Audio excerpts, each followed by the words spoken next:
Telangana rising నాకుంది. ఈ రెండు కలిస్తేనే ఈ దేశం, రాష్ట్రాల అభివృద్ధి జరగకుండా దేశం అభివృద్ధి జరగదని నేను చెప్పిన, ఆయన కూడా అదే ఆమోదించను.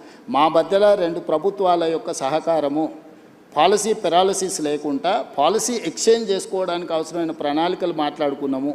మోడీ గారికి నా కమిట్మెంట్ తెలుసు పాలిటిక్స్లో, ప్లస్ నేను నడుపుతున్న ప్రభుత్వం విధానం కూడా ఆయనకు తెలుసు.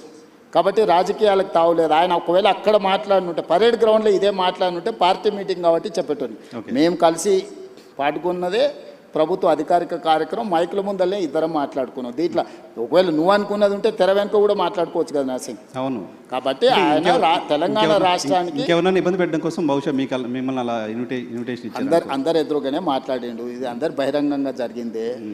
ఆయన ఓపెన్ ప్రపోజల్ కలిసి రమ్మని తెలంగాణ ప్రభుత్వానికి ఇచ్చిండు, కేంద్ర ప్రభుత్వంతో కలిసి రమ్మని.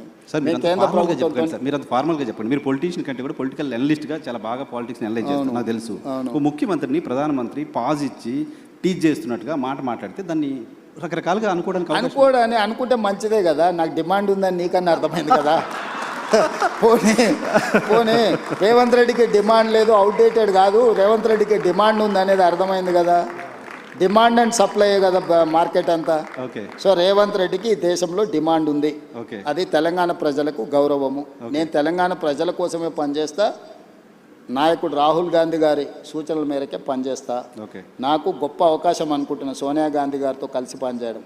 సోనియా గాంధీ గారు లేకపోతే ఇంకా 1000 సంవత్సరాలైనా తెలంగాణ రాష్ట్రం అనేది నిజం కళ కాకపోయిండే.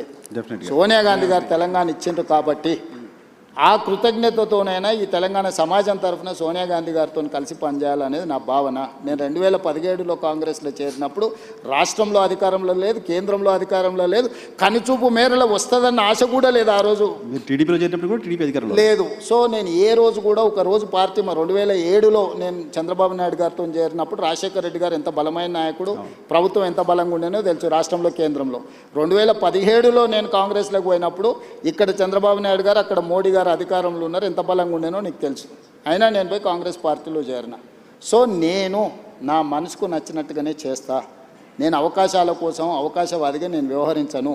నేను పార్టీ మారిన ప్రజలు నన్ను ఎందుకు ఆమోదించను, కాంగ్రెస్ పార్టీ కార్యకర్తలు నన్ను ఎందుకు హక్కున చేర్చుకున్నారంటే నేను నిబద్ధతతోని చేరిన అనేది వాళ్ళు విశ్వసించారు. కాబట్టి ఎగ్జాక్ట్గా 3 ఏళ్లలో నేను పార్టీ ప్రెసిడెంట్ అయినా, 5 ఏళ్లలో ముఖ్యమంత్రిని అయినా, 2.5 సంవత్సరాలు ముఖ్యమంత్రిగా చిన్న వివాదం లేకుండా, చిన్న సమస్య లేకుండా ప్రభుత్వాన్ని నడపగలిగిన.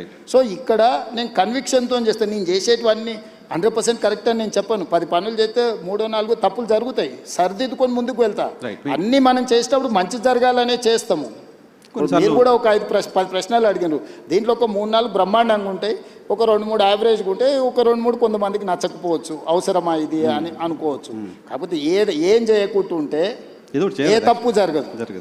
10 పనులు చేస్తే 2 తప్పులు జరుగుతాయి, అవి సవరించుకొని ముందుకెళ్ళాలి. మీ పార్టీ కార్యకర్తల నుంచి చాలామంది చెప్తున్నమాట, మా ముఖ్యమంత్రి హైదరాబాద్లో ఉంటున్నారు, ఎవరు కలుస్తున్నారు, ఓకే, కానీ జిల్లాల్లోకి ఎప్పుడు వస్తారు, జనాల్లోకి ఎప్పుడు వస్తారు, కార్యకర్తలకు ఎప్పుడు వస్తారు, పాదయాత్ర టైంలో కలిసిన వాళ్ళు కావచ్చు, చాలామంది గ్రాస్ రూట్లో ఏం జరుగుతుందో ముఖ్యమంత్రి తెలుసుకోవాలి, మీరు ఏమన్నా ఇంటర్వ్యూలో ఆ మాట చెప్పండి అని చెప్పారు. డెఫినెట్గా నేను రెగ్యులర్గా నువ్వు చూడు ఎవ్రీ 15-20 డేస్కు జిల్లాల ప్రోగ్రాంలు పెట్టుకొని వెళ్తున్నాను. కాకపోతే ఇక్కడ అధికారులు కానీ, నాయకులు కానీ, పరిపాలన కానీ అస్తవ్యస్తంగా ఉంది.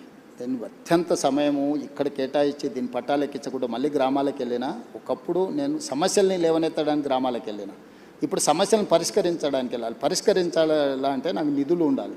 నేను గ్రామానికి వెళ్తే రోడ్డు లేదు, స్కూల్ లేదు, లేకపోతే తాగునీరు లేదు అడిగితే నేను నిధులు అక్కడికక్కడ ఇవ్వాలి. లేకపోతే ఆ జిల్లాలో పెండింగ్ ప్రాజెక్టులను పూర్తి చేయాలి. ఇప్పుడు ఆదిలాబాద్ పోయినా తుమ్మిడేటి ప్రాజెక్ట్ ఉంది, దాన్ని కట్టాలన్నా, దాని అనుమతులు తీసుకురావాలన్నా నేను చాలా శ్రమ చేయాల్సి ఉంటుంది. ఇట్లనే నా సొంత జిల్లాల పాలమూరులో అది కల్వకుర్తి కావచ్చు, భీమా కావచ్చు, నెట్టంపాడు కావచ్చు, కోయిల్సాగర్ కావచ్చు, పాలమూరు రంగారెడ్డి కావచ్చు, అన్ని ప్రాజెక్టులు 60-70 ఏళ్ళ నుంచి ఇంకా ఏదో అసంపూర్తితోనే ఉన్నాయి. వీటిని చేయాలంటే ఇప్పుడు నాకు భూసేకరణ కోసమే ఎన్ని కావాలంటే ఒక 1500 కోట్లు కావాలన్నారు. 1500 కోట్లు ఒక మహబూబ్నగర్లో సాగునీటి ప్రాజెక్టులో భూసేకరణకే కావాలంటే నేను నిధుల సమీకరణ మీద నేను సమయం కేటాయిస్తున్నా. ఇప్పుడు నేను కలవడానికంటే కూడా కలిసినప్పుడు నా దృష్టికి తెచ్చిన సమస్యల్ని పరిష్కరించడం అత్యంత కీలకము. ప్రజలు అది కోరుకుంటున్నారు నా నుంచి. కార్యకర్తలు ఏంటంటే నాతో ఉన్న ఇంటిమసో లేకపోతే నాతో ఉన్న పరిచయమో ఒకసారి కలవాలని. అందుకే నేను మాక్సిమం నా ఇంటికాడ ఎవరు వచ్చినా నేను కలుస్తాను. నా దగ్గర ఏం పెద్ద బ్యారికేడ్స్ ఉండవు, ఇవన్నీ ఏం వ్యవస్థ ఉండదు. నేను ఏ ఇంట్లో ఉన్నానో అదే ఇంట్లో ఉన్నా, జడ్పీటీసీ ఉన్నప్పుడు ఏ ఇంట్లో ఉన్నానో, ముఖ్యమంత్రిగా అదే ఇంట్లో ఉంటున్నా. అదే విధంగా వచ్చిన వాళ్ళల్లో టీ తాగుతారు, నాతో 5 నిమిషాలు మాట్లాడతారు, పోతారు. సరే వాళ్ళు అడిగిన వాళ్ళు ఇప్పుడు నా దగ్గర పదవి ఇచ్చే అవకాశం ఉంది కాబట్టి పదవులు అడిగితే నేను ఇవ్వలేకపోవచ్చు. ఎందుకంటే ఉన్నాయి లిమిటెడ్, పోటీ ఎక్కువ ఉంటుంది. కాంగ్రెస్ అంటే మరీ ఎక్కువ ఉంటుంది. సో దాంట్లో ఏరి కూరి కొంచెం జాగ్రత్తగా ఇవ్వాల్సి ఉంటుంది. ప్లస్ నేను చాలా క్లోజ్ కాబట్టి చాలా మంది నాకు ఇంత దగ్గర అన్న నేను అడగంగానే ఎంబడే టైప్ కొట్టి సంతకం పెట్టిస్తాడు అనుకుంటారు. అది అసాధ్యం. చాలా మందికి మీతో ఉంది కాబట్టి న్యాచురల్గా 17 ఏళ్ళు నేను అపోజిషన్లో ఉన్నా అంటే వీళ్ళందరితో ఉండబట్టే కదా నేను ఇక్కడికి వచ్చిన. ఎంతమంది పరిచయం ఉంటారు. సో వాళ్ళందరినీ సంతోషపెట్టాలంటే అది చాలా కష్టంతో కూడుకున్న పని. అయినా నా ప్రయత్నం నేను చేస్తూనే ఉన్నాను. ఇప్పటివరకు ఇచ్చిన కార్పొరేషన్లు కానీ, చైర్మన్లు కానీ, ఎమ్మెల్సీలు కానీ, రాజ్యసభలు కానీ నువ్వు తీసుకో. ఇచ్చిన వాళ్ళకు కూడా తెలియదు వాళ్ళకి వచ్చినట్టు. ఓకే, కొంతమంది మన కార్పొరేషన్లు ఇస్తే ఆర్టీసీ బస్ ఎక్కువ వచ్చినారే నాకు చైర్మన్ ఇచ్చిండంట అన్న అని వాళ్ళకు కూడా తెలియదు. ఇప్పుడు బల్మూరు వెంకట్కి ఇచ్చినాం, అద్దంకి దయాకర్కి ఇచ్చినాం, అంటే ఎమ్మెల్సీలు కానీ ఇవన్నీ కానీ. కాంగ్రెస్లో ఎప్పుడైనా యూత్ కాంగ్రెస్ అనిల్ యాదవ్కు రాజ్యసభ ఇచ్చినాం. ఎప్పుడన్నా ఏ పార్టీలో జరిగిందా?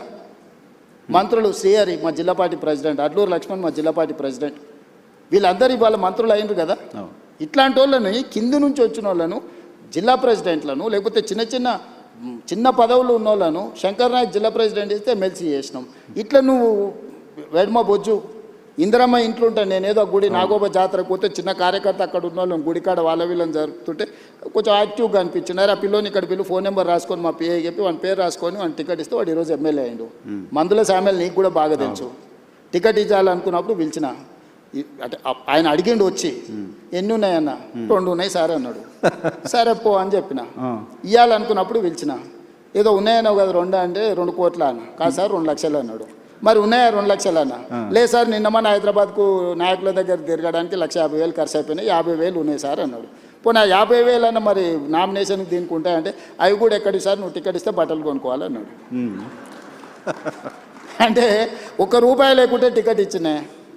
వాళ్ళందరూ ఎమ్మెల్యేలు అయినా 50,000 మెజార్టీతో గెలిచిండు మందుల సామెలు. సో ఇట్లా చాలా మంది ఉన్నారు, సక్సెస్ స్టోరీ ఉన్నోళ్ళు ఉన్నారు.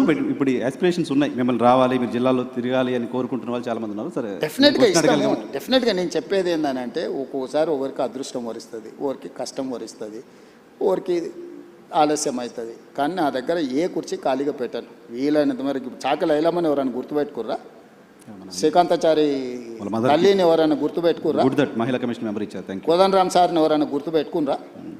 ప్రొఫెసర్ తిరుమలరావు గారిని ఎవరైనా గుర్తుపెట్టుకున్నా? అక్నూరు మురళిని ఎవరైనా గుర్తుపెట్టుకున్నా? నేను ఇట్లా ఒక 50 పేర్లు చెప్తాను. తెలంగాణ ఉద్యమంలో పార్టిసిపేట్ చేసిన వాళ్ళందరినీ పిలిచి పదవిచ్చి ప్రభుత్వంలో భాగస్వాములను చేసిన.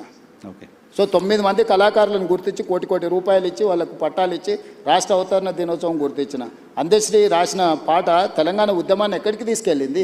10 ఏళ్ళ ముఖ్యమంత్రి ఎన్నడన్నా చూడనని చూసిండా? జయ జయ హే తెలంగాణ గీతాన్ని రాష్ట్ర గీతంగా మార్చింది నేను కదా? తెలంగాణ తల్లిని అంకితం చేసింది నేను కదా? కులగణన చేసింది నేను కదా? మాదిగ వర్గీకరణ చేసింది నేను కదా? ఇవన్నీ ఎవరు చేసిరు? ఇవన్నీ నేనే కదా చేసింది. ఇవన్నీ కూడా సుదీర్ఘకాలంగా దశాబ్దాల నుంచి పెండింగ్ ఉన్న సమస్యల్ని కూడా ఒకటొకటి పరిష్కరించుకుంటూ వస్తున్నా నేను. మూసి ప్రక్షాళన కూడా అందరు ముఖ్యమంత్రులు మాట్లాడినరు. కానీ నిక్కచ్చిగా నిలబడి ఏమైనా సరే చేస్తా అన్న వాళ్ళు ఒక్కరిని చూపించు. నేను ఈరోజు చెప్తున్నా, మూసి చేస్తా, ఎవరు అడ్డం వచ్చినా చేస్తా. మూసి నదిని ప్రక్షాళన చేసి నగరానికి అందిస్తా. ప్రపంచంలోనే అద్భుతమైన నగరం హైదరాబాదును తీర్చిదిద్దేత నాది. చెరువులలో ఎవరున్నా మొత్తం కూల్చి చెరువులనే కలుపుతా. నాలాలలో ఎంక్రోచ్మెంట్ ఉన్నా కొట్టేస్తా. వార్నింగ్ ఇస్తున్నారు ఖచ్చితంగా. ఎవరున్నా మీరే మర్యాద కాల్ చేస్తే సామాన్లు తీసుకుపోతారు. మీ వెనకాల ఎవడు ఏసో మీడియాలో పెట్టినా ఏం ఊరుకోను. ఒకరోజు వెనక ఒకరోజు ముందు కూలడం ఖాయం. కాబట్టి నీళ్ళ దగ్గరికి పోకండి. నీళ్ళ దగ్గరికి పోయినానంటే కూలడం ఖాయం. నేను ఇంకా స్పష్టంగా నీ ముందర చెప్పెళ్తున్నాను. రూత్లెస్గా వ్యవహరిస్తా. డ్రగ్స్ ఎవడైనా డ్రగ్స్ రిలేటెడ్ ఎవడన్నా ఉన్నాడంటే కీలు ఏలు ఇరిసి కూసబెడతా. రైట్ సార్, మీ టీం నాకు చాలా కోపంగా చూస్తున్నారు. మీ టైం ఎక్కువ తీసుకున్నాను, క్లోజ్ చేస్తా. చివరిగా మీ నెక్స్ట్ గోల్కి వెళ్ళే లోపు రేవంత్ రెడ్డి ఆయన మార్చుకోవాలంటే రేవంత్ రెడ్డికి నచ్చంది ఏంటి? ఇది మార్చుకుంటే ఇంకా నేను అంటే అవసరానికి మించిన సమయం ఇస్తుంటా. నేను 2 నిమిషాలు మాట్లాడాల్సిన వాళ్ళతోనే 2 నిమిషాలు మాట్లాడాల్సిన 20 నిమిషాలు ఇస్తుంటా. క్వాలిటీ టైం స్పెండ్ చేయాలని ఈ మధ్యలోనే పెట్టుకున్నా. నేను అవసరానికి మించిన టైం నాకు ఇచ్చారని చెప్తున్నారు. ఓవరాల్గా నాకున్న లక్షణంలో నేను మార్చుకోవాలనుకుంటున్నది అవసరానికి మించిన సమయం ఇస్తున్నా, దాన్ని తగ్గించుకుంటే ఇంకెక్కువ మందికి ఇవ్వచ్చు అని నన్ను నేను అనుకున్నా. ఇప్పుడు రేపటి నుంచి కొంచెం ఆ ప్రాక్టీస్ మొదలు పెడతాను. మేము చాలా కాలం జర్నలిస్ట్గా ఉన్నప్పుడు మేము అందరూ ఫేస్ చేసిన సమస్య మీతో ఫోన్లు ఎత్తారు. మీరు ఫోన్లు ఎత్తారు. నాకున్న బిగ్గెస్ట్ వీక్నెస్ ఫోన్లు ఎత్తకపోవడం. ఎత్తానని నేను అఫీషియల్గా అసెంబ్లీలో చెప్పిన, నేను ఫోన్లు ఎత్తాను. ఫోన్లు ఎత్తితే ఇప్పుడు ఇంకా అసలు ఇప్పుడు నేను జడ్పీటీసీ రాహుల్ గాంధీ మెసేజ్ పెడుతున్నారు అన్నారు. ఫోన్ టెక్స్ట్ పెడతాడు, అందుకే టెక్స్ట్ పెడితే నేను ఫ్రీగా ఉన్నప్పుడు ఫోన్ చేస్తాను. నేను ఫోన్ ఎత్తడం మొదలు పెడితే నేను నా దగ్గర ఉన్న మనిషితో నేను మాట్లాడలేను.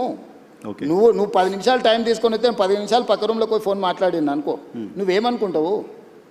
రెండోది, నీ పక్కన ఎవడుండో ఇవాళ రేపు ప్రతిదీ ఫోన్లలో రికార్డ్ చేస్తారు. నీకు అనుభవం అయిందా? అవును, చాలా.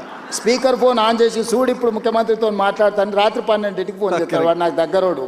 ఏం చేస్తున్నావు అన్న అంటాడు, రాత్రి 12ంటికి. ఏం చేస్తావా?